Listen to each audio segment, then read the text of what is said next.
Bueno, muchas gracias. También voy a tratar de ceñirme a los 15 minutos, a ver si lo logramos. Sí que es un tema, el tema de la historia de la minería. Yo soy geólogo, pero tengo corazón de minero. Eso no lo niego porque llevo 30 años entrando en minas de Asturias y solamente entré en una de carbón.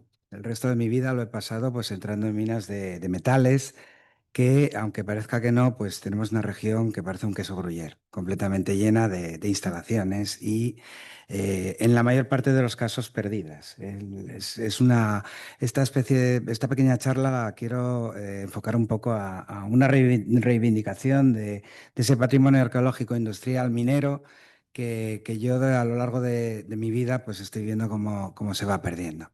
El caso de hoy pues es uno de ellos. Sobre el tema de los hornos de calcinación en Asturias, con toda la producción minera en relación al hierro, que supera los 9 millones de toneladas de extracción desde mediados del siglo XIX hasta el final en 1976-77, demuestra que, bueno, que Asturias pues, tenía yacimientos de hierro importantes. Ese diagrama de quesitos que hay ahí, que vemos en rojo, es el número de registros mineros en relación al resto de los metales en Asturias. En rojo vemos que es mayoritario desde la ley de Lullar de 1825. Este año hacemos 200 años de esa ley. Y cuando miramos el panorama de la mayor parte de las minas de la región, pues vemos que están dispersas pues, por toda la geografía. Principalmente, lo siento, soy geólogo, os voy a poner un mapa geológico. Tengo que relacionar estas minas con el subsuelo de Asturias, donde vemos que es muy heterogéneo y la disposición de las minas se debe, según la zona de Asturias en la que estemos, a fracturas que concentran ese mineral o a niveles estratigráficos que son ricos en este metal. Así, yo puedo diferenciar un poco la zona este de la región, donde tengo mineralizaciones encajadas en caliza, la zona centro, donde voy a tener una zona más dominada por la estratigrafía, ricas en hierro, y la zona occidental, donde hablaremos hoy al final, que es la zona que concentra estas mineralizaciones en torno a fracturas. Volviendo al mapa, pues bueno, uno ve toda la disposición de las minas y lo importante a la hora de decidir si voy a construir un horno o no y para qué, estriba en qué mineral voy a explotar, qué riqueza tiene. En Asturias tenemos todos los minerales de hierro. Hemos explotado los óxidos, magnetita y hematites, hemos explotado los hidróxidos, la goetita, y hemos explotado los carbonatos, la siderita. También tenemos otros minerales de hierro que no se explotan como mena de este mineral, y las limonitas, que son estos suelos amarillos que estamos acostumbrados a ver en relación con estos yacimientos. El más abundante de todos, la hematites, óxido de hierro. Esto es un mineral que tiene un 70% de hierro y que en la zona este de la región es donde lo encontramos en minas, por ejemplo, como esta que es la mina de la Edrada, en Peñamellera, muy fáciles de explotar, ni siquiera hay que entibar, tú te entras allí dentro de aquella bolsa y aquellos filones y consiste en el vaciado de ese mineral entre un muro y un techo, que es lo que me hace de límite de capa. No necesito horno de ningún tipo porque con esta ley pues al final lo concentro a las salidas de las minas en tolvas. Esta, por ejemplo, está muy bien conservada. Veremos lo que dura porque está allí abandonada también.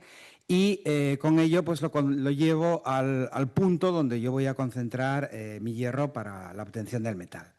La zona centro de Asturias no explota un mineral, explota una roca que llamamos arenisca ferruginosa y que si se vuelvo al mapa otra vez, pues está concentrada en esos niveles que están en la zona que nace en el Cabo Peñas y que vamos siguiendo con ese color azul marino. ¿Se ve? Sí. Sí, sí. Con ese color azul marino, igual lo puedo hacer con el ratón, sí. Con ese color azul marino que colinda a los devónicos, son silúricos, pero bueno, es una formación ferruginosa que está constituida por granos de cuarzo que están envueltos por un cemento ferruginoso de hierro. Estos son, curiosamente, los yacimientos que más se han explotado, son millones de toneladas, es una gran extensión y además las grandes compañías como Duro Felguera, la fábrica, la compañía de Quirós, en su momento la fábrica de Trubia, fábrica de Mieres, todos ellos explotaron esos niveles cuyo máximo exponente está en las minas de Yumeres, que mañana asistiré a ese taller del que van a hablar o buscando alguna idea. Yo cuando veo esta imagen de las instalaciones, lo único que me entran son ganas de llorar, porque son unas instalaciones fantásticas perdidas. Entrando en la mina, que se puede entrar, pues se ve también el nivel de arenisca ferruginosa que se explotó. No es un mineral, voy a llamarlo así, aunque sea una roca, muy bueno, porque como mucho llegamos entre el 40-50% en las zonas más ricas, pero puede descender al 16%. O sea que yo lo que tengo ahí es mucho volumen, pero realmente tengo que ir a las zonas más condensadas. Y por supuesto, uno de los dos puertos que había en Asturias, donde se embarcaba el mineral, que, pues no sé, en 4 mareas más con marejada se acabará destruyendo. La zona occidental, que es la que me ocupa a mí, pues es completamente diferente, no solo geológicamente, sino por la mineralogía y los yacimientos que alberga.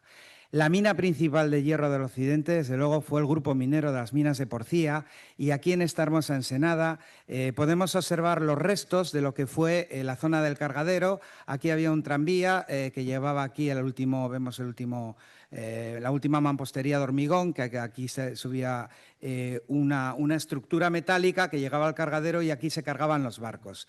¿Por qué? Porque realmente las comunicaciones en el occidente han sido siempre muy malas. Yo soy de allí, sé de lo que hablo, y todavía a día de hoy, ¿cómo iba a sacar de allí el mineral? Por barco, evidentemente, ¿no? Cuando fracasó este cargadero, pues al final tuvieron que llevarlo a embarcar a Tapia. Aquí tenemos la magnetita, que es el mineral singular que se extraía en esta mina, óxido de hierro, el mejor, el que más ley tiene. Al principio lo exportábamos al extranjero, al final pues lo logramos en hornos altos trabajar nosotros. Y además, en todas estas zonas del occidente predomina, el mineral predominante es la goetita, que es el hidróxido. El hidróxido se puede encontrar en multitud de minas, no solo las de Porcía, como es este ejemplar, sino sobre todo pues, en la zona sur, hacia Villanueva de Oscos, en la Excomulgada, donde grandes masas de estos hidróxidos pues, explotaron desde el siglo XIX también. Hay un mineral muy singular, y no es porque sea raro, sino porque no es de los abundantes en Asturias, que es la siderita. La siderita es el carbonato de hierro y es el que menos ley tiene de todos los que he mencionado, concretamente en torno a un 48%. Con minas muy importantes en la zona de Castropol, como era la mina santanderina, que empezó explotando en un inicio el Marqués de Sargadelos para sus minerales, pero que posteriormente fue rescavada por diversas empresas porque todas estas minas fueron cambiando de dueño. En el occidente también teníamos que ser un poco autosuficientes, nos teníamos que abastecer de objetos de hierro utilizándose y fabricándose en las ferrerías y mazos que también pues, están muy dispersos por el Franco, Castropol o Vegadeo. Aquí tengo el mazo de Meredo que contemplé funcionando, otro alegato al desastre porque está no solo abandonado, sino que creo que ya le ha caído parte del tejado.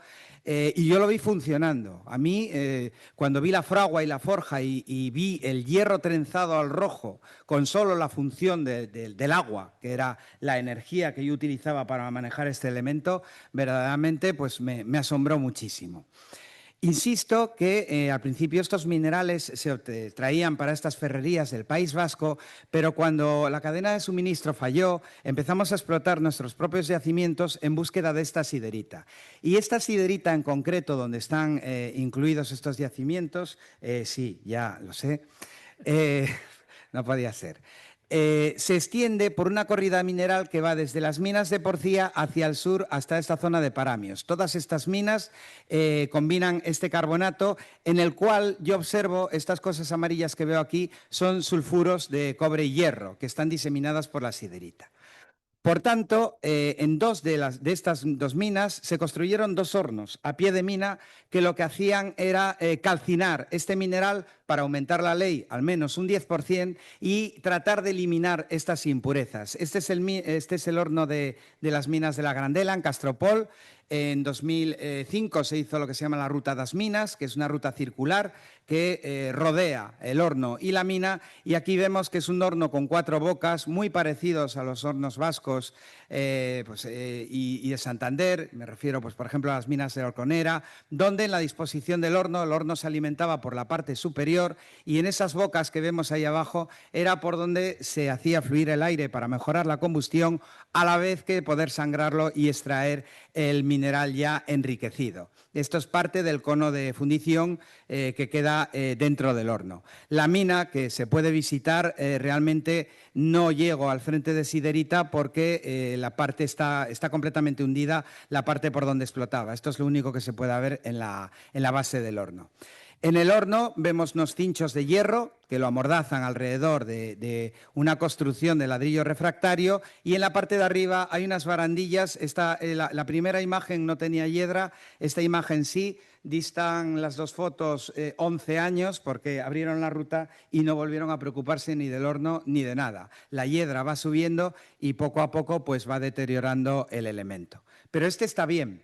El horno que me preocupa a mí es este otro, el de las minas de Montealegre, que están en Vegadeo. Aquí vemos que los elementos metálicos que amarraban el horno han desaparecido, así como la parte superior. Son dos hornos gemelos que se construyeron en torno a los años 50 del siglo XX en un intento por enriquecer este mineral, porque a mí el transporte me costaba muchísimo.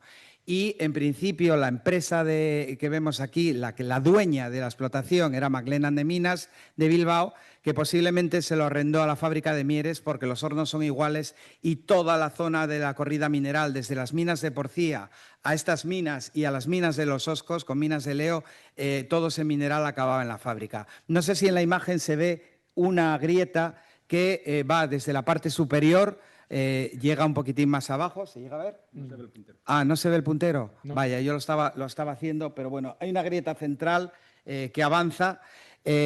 Justo el horno se alimenta de una bocamina que puede ser visitable, es una mina increíble. Tiene un nivel de hidróxido de hierro a un lateral, que es de goetita, que lo podemos observar aquí. Cuando pasa el agua, pues nos genera estos colores amarillos que vemos. Y tiene el nivel carbonatado a mano izquierda, con un frente de mineral de siderita en el cual todavía se reconocen las dos últimas pegas que no llegaron a volar. O sea que en conjunto es un lugar que reúne las condiciones de poder ver la mineralización, en la que además se pueden ver diferentes líneas de sulfuros, como ese que se señala con el dedo, de sulfuros que... Eso es lo que querían en el horno, tratar de eliminar al tostar el mineral. Algunas entrevistas que realicé con las personas que viven allí, pues me cuentan cómo las berzas aparecían llenas de agujeros después de llover, porque realmente tenían una lluvia ácida, en un horno que no se apagaba ni de día ni de noche. Había mañanas allí que amanecía como un niebla y realmente era el humo del horno que colmataba todo el valle. En el horno están creciendo árboles dentro. Y las bocas del horno también vemos que están bastante deterioradas. Vemos grietas que amenazan toda la estructura, pues ya desde la base hasta la parte superior, en la que aún queda algunos de los elementos de madera donde estaban las antiguas pasarelas que alimentaban el horno. Insisto que estos hornos se alimentaban por la parte de arriba, realizando tongadas de carbón vegetal y después tongadas de mineral, y se iban alimentando a lo largo del tiempo. Estuvieron en funcionamiento no más de 3 años. La verdad es que casi costó más construir el horno que el uso que se hizo de él, y después en los 60 se abandonaron completamente. A la vista de la excelente actuación que hacen nuestros vecinos en Galicia con la explotación de las minas de Pontenova, aquí vemos los hornos troncocónicos perfectamente restaurados y las rutas que han hecho alrededor de ellos, no solo la primera, que es la ruta de los hornos, sino la del ferrocarril minero que llevaba el mineral hasta Ribadeo en aquel momento, y que también han hecho una ruta, bueno, en el 22, con la última restauración, esto es envidia sana, la última restauración que hicieron del horno de Bousollo, incluso tienen una actividad con tirolina, que la gente se tira y se cruza el río por allí, veo que el atractivo turístico que tiene esto, a la vez de la conservación patrimonial, es muy importante.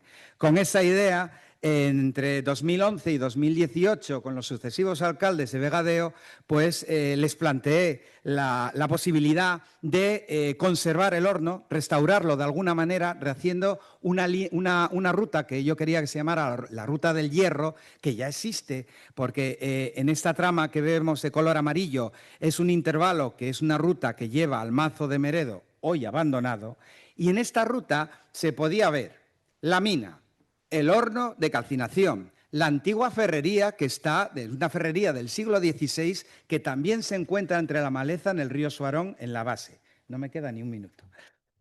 Y a la vez poder ver al final el Mazo de Meredo. O sea que tenemos el mineral, tenemos cómo lo procesamos, tenemos cómo lo trabajamos y cómo destilamos los objetos. No conozco ningún sitio en todo el occidente, ni en toda Asturias, donde se pudieran reunir estos elementos para hacer una ruta tal cual la propuse así, circular o incluso al lado del río.